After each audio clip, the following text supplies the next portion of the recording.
Welcome back to Chips and Salsa, where we talk about security at Intel. I'm Krob. And I'm Jerry. And Crow, we have a great show today featuring the winners of Intel's 2022 Hardware Security Academic Award. That's right. This award is part of Intel's commitment to collaborate and foster advancements in security research and communities, and invites academic researchers to submit a recently published paper demonstrating novel research with a meaningful impact to the hardware security ecosystem. Yeah, we had a total of 34 papers submitted, Wow. representing more than 140 authors across 11 countries. The paper that won the $75,000 first prize was titled A Formal Approach to Confidentiality Verification in SoCs at the Register Transfer Level. Yeah, we're really excited today to have the winning team from the Technical University of Kaiserslautern and also the University of Lübeck to join us to talk about their novel research. Woo! Full house today on Chips and Salsa. Perhaps we can ask the researchers to introduce themselves, talk about your area of focus and the institution that you represent. Yeah, thank you for having us. It's a great pleasure. My name is Wolfgang Kunz. I'm the head of the chair for electronic design automation at University of Kaiserslautern. Let me also introduce you to my colleague, Professor Dominik Stoffel, and three members of our security team. Let me start with Johannes Müller. He is a PhD student in our group, and he has essentially led this project that we are talking about. He's also the first author of the paper we wrote on it. Let me introduce you to Anna Dukwa Anton. She's also a PhD student, also a collaborator in this project. And then there is Mohammad Fadihe. He recently graduated with a PhD from us. Also, Thomas Eisenbart contributed to this work. He's not here today. He's actually a professor at University of Lübeck.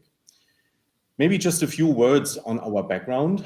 Our research group has been working on different topics in electronic design automation. We started with testing, then there was synthesis, logic synthesis, layout synthesis. But the predominant topic in the last years was certainly formal system on chip verification. That means we are chasing bugs with systematic and exhaustive methods rather than only simulation. And we found that to be quite a fun topic to work on because it combines rigorous mathematics with practical methods that can possibly make a difference in a design process.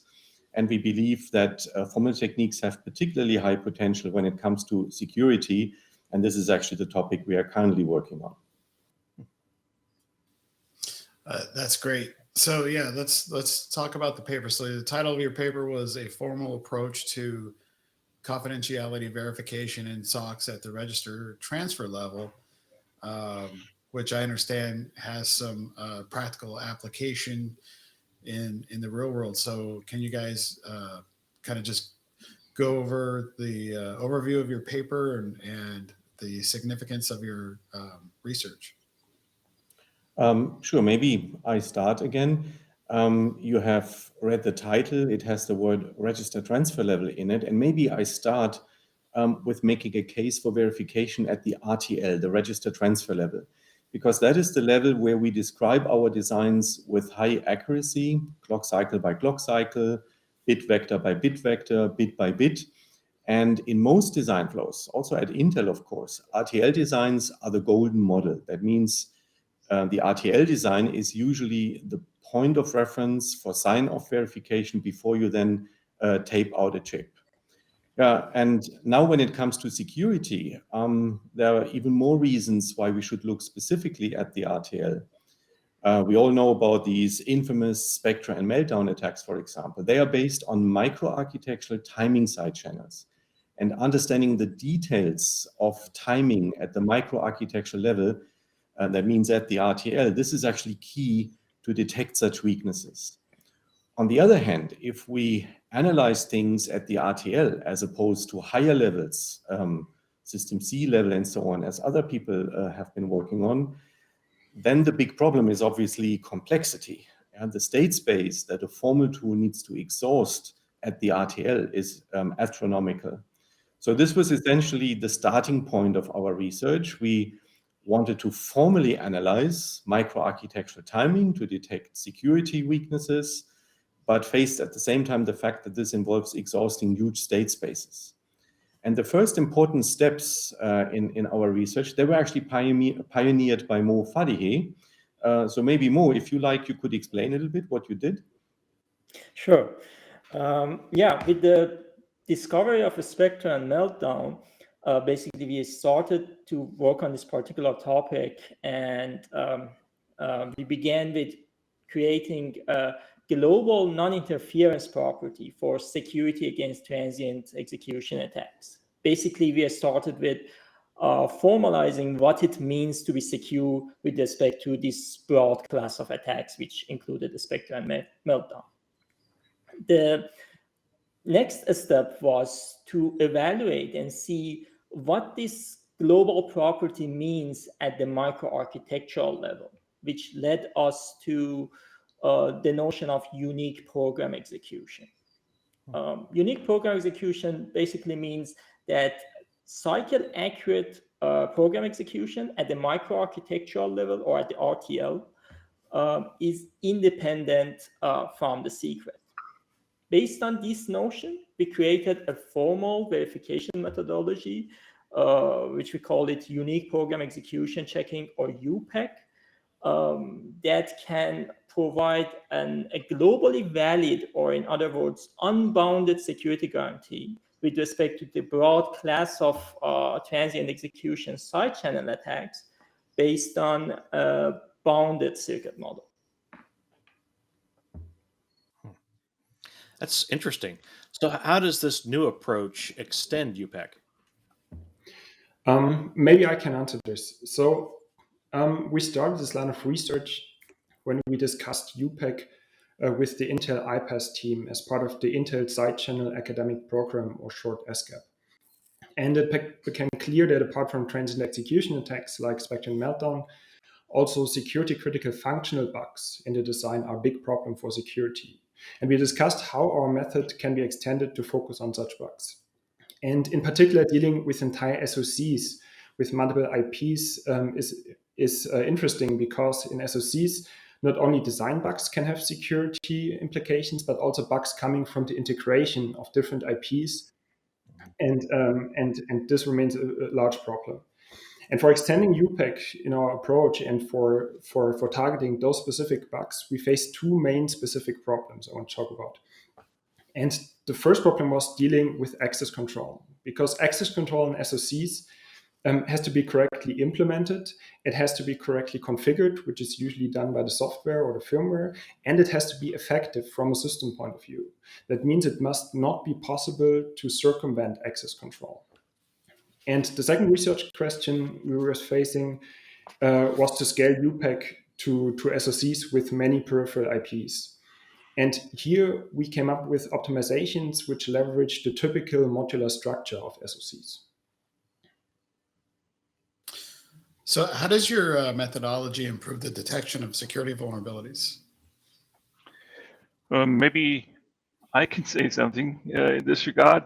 So the key characteristic of our methodology is that it doesn't target a functional specification of some specific security measure or some defense mechanism, but we verify a global security requirement.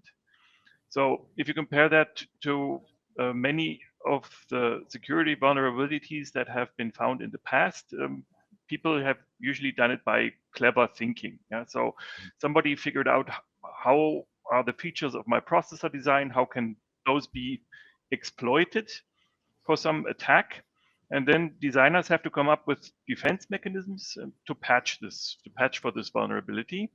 And of course, you can verify that. Yeah, you can consider the individual attacks. You can verify that the secret cannot travel along a specific path. So you would write properties for the different paths, or if you look at the defense mechanism that was implemented, you verify the functional correctness according to some specification of that. But that's very closely targeted, a very local type of verification. And in our approach, it's a little bit different. We don't verify along specific attacks, yeah, or specific to some functional specification, but we formulate this UPEC property, which is a more abstract security requirement. So we start from a general threat model of the application that we're looking at, and then we formulate this as a single property, and then this single property represents the security requirement, and that is then verified. So that gives us a broader approach, a broader problem formulation. We don't need to have any a priori knowledge about the attack, so we don't have to anticipate what could the possible attacks be or exploits. And so there's always the question, do we miss something or not? So our method finds automatically all possible attacks under the given threat model that is specified. And that also has a nice side effect because we don't have to verify the actual concrete functionality, but we just verify this more broad security requirement, just a single property, and that helps with the scalability. So we can take a look at really fairly complex designs. So we've done this for even for out of order processors. That's the basic difference in how you would improve the detection of such vulnerabilities, I would say. Yeah. So, how can this method be used to create restrictions for software? Maybe I can answer this. So when we are applying UPEC to an SoC, we prove the absence of security violations globally and for any possible program software that is running on the system. That means that any violation that is detected by UPEC can either be caused by a hardware bug or side channel, or it can be caused by certain software behavior. And in case of a hardware bug, we patch the design, but in case of a software issue, we formulate constraints for our proof to exclude this certain software behavior. And what we found is that most vulnerabilities caused by bad software behavior can actually be traced back to wrong configurations of the access control mechanisms. And to resolve this issue, we could extract all valid and secure configurations from the specifications of these access control mechanisms and formulate them as additional constraints to our proof. And in the end, when our design is proven secure with a set of software constraints, we can then translate them into C assertions such that they can be used individually for the software development and verification process. That means by combination of these two steps, we obtain a gap-free hardware software verification with respect to our security objectives. Very interesting. Yeah. So there seems like a lot of practical application for your research there. Can you speak to that and the impact that you see it having in the industry? Yeah, I think in practice, what we expect is that UPEC can reduce the effort for security verification. And this reduction of effort mainly comes from what Dominik just described. You do not need to write many properties like in conventional property checking, but essentially only one, which then also to some extent is reusable, at least as long as you have similar threat models. Yeah? So that means we should see an increased design productivity and of course a positive effect on the design quality, on the security, because we have an exhaustive method now targeting these threat models. Yeah, and talking about impact, it's probably also interesting that work is underway currently at a major EDA vendor to commercialize this technique. Yeah, and we could also probably mention that the experiments that Johannes has done with several RISC-V platforms had an impact because he found some security issues, some security critical design bugs, so in the memory protection unit and in some of the peripherals. So there was some possibilities for information leakage, and we could report these issues to the design teams, and that of course helps to improve those platforms, which are public domain platforms, and which then, of course, benefits everybody using them. So, thinking about the totality of your research and the project, What challenges were there, and what did you find particularly fun about doing this research? Mhm. If I start talking maybe about the challenges, of course, our group has a long experience in formal system on chip verification. And when then the security topics in hardware started to make headlines even worldwide, and it also became clear that there are actually hardware problems, then we thought that there should be some way we can contribute possibly to a remedy. But the challenge was that targeting side channels and also other security vulnerabilities is quite different from targeting functional correctness with respect to some functional specification. And this is what people in formal verification usually have been doing. So the challenge was certainly at the beginning to find a new way and a new and suitable formulation for this verification problem. Yeah, and probably one important challenge that Johannes faced was also the interaction with the firmware. So the firmware configures the SoC, right? So that a certain security requirement is enforced. For example, you want to have secret data confidential. And of course, there are many ways how a firmware can possibly configure the hardware. And if you want to do formal verification, the verification needs to be valid for all possible configurations that there might be. So it's a huge state space, and that you can easily run into complexity problems. And Johannes found a very, I think, elegant and quite powerful solution to that problem. So it's a fairly generic formulation of these different configurations that the firmware can produce, and yeah, that helped a lot to make this feasible for an SoC. And the benefit as a side effect is also you can use this formulation and tailor it to specific ISAs. For example, in the RISC-V domain that we looked at, you could tailor it for the memory protection, the PMP that people have designed there, and you can reuse it for different designs. Yeah. So I think that was an important hurdle that was taken there.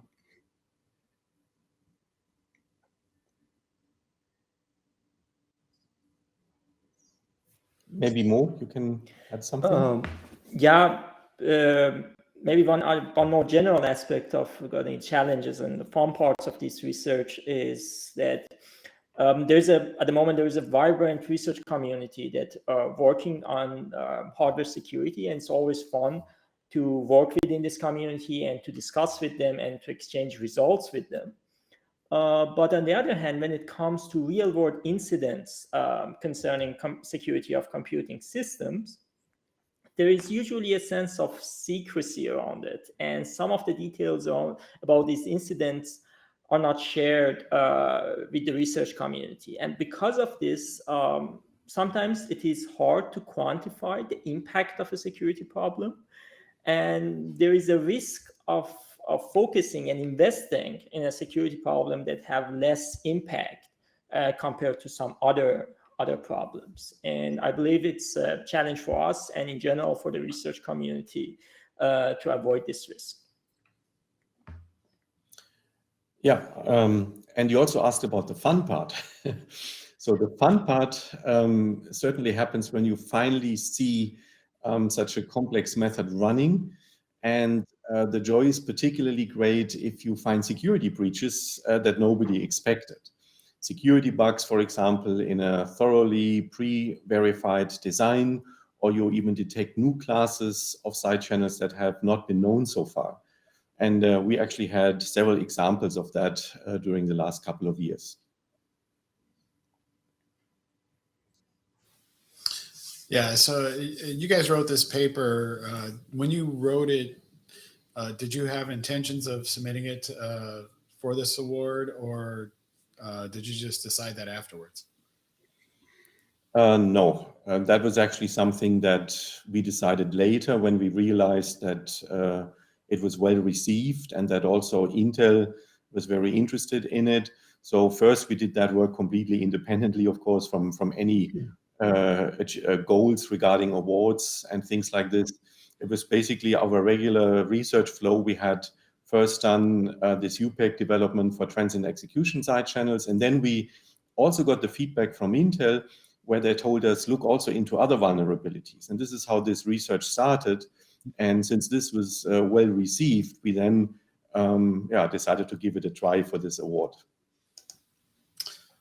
That's great. So can you describe your experience working with our colleagues here at Intel throughout this process? Yeah, that was also the fun part of this project. First of all, overcoming the secrecy that Mo mentioned was certainly one of the key benefits when working with Intel. We understood much better than you, as Mo said, than you ever could from reading papers, what problems, what security issues are actually important, should be prioritized.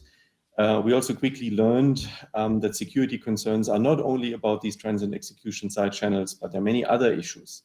So we got lots and lots of great feedback, partly also redirecting our research a bit, but then at the same time also being very encouraging. Yeah?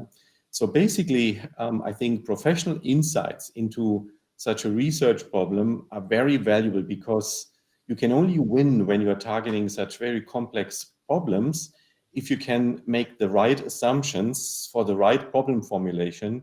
And this is actually where the feedback from Intel was extremely valuable. Well, that's great. That's great to hear because we're all about collaboration and especially with the research community. So thank you for your insights there. Yeah, very much. So, Wolfgang and the team, what's next for all of you now that you've published this paper and gotten the award? We are still working on this line of research. First of all, we would like to extend the scope of the method to wider threat models, to other threat models. For example, we do not only want to look at confidentiality, but also at integrity. For example, what happens if an untrusted third-party IP is integrated into a system on chip? What about fault injections? So extension of threat models is one line of research. And the other line of research we are pursuing is to find out how we can use UPEC in a verification-driven design flow, for example, for secure by construction design. So we do not only want to detect vulnerabilities, we also want to fix them. And we hope that a verification-driven flow for creating defense mechanisms will not only reduce design effort, but will also help to avoid the excessive conservatism of blanket fixes, as they're sometimes called, so that in the end we obtain a provably secure design, but with low performance penalty than what we currently see. So in general, I think, re-establishing hardware as root of trust without this excessive loss in hardware efficiency, that's probably our overall goal that we have on our agenda, at least for the next few years.